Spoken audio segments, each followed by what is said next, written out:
mga kasari, may tanggap tayong love letter for today.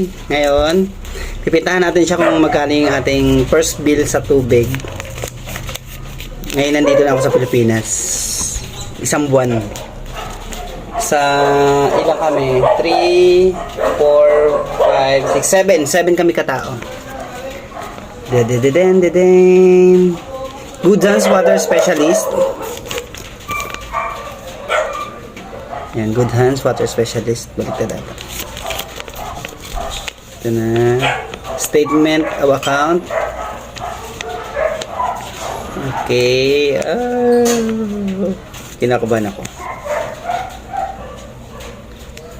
Present reading 546, previous reading 522. Oh, konti lang difference.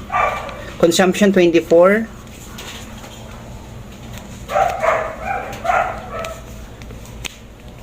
Hindi pa siya lumalabas.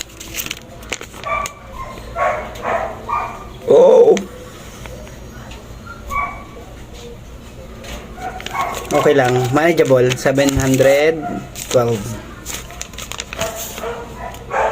Ang disconnection niya sa ano pa, sa due date niya pala sa kailan to?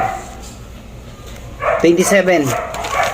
Babayaran na natin siya para wala tayong problema. Makalas na tayo. Ang pending na natin ilaw at tubig ay ilaw at saka bahay. Thank you for watching.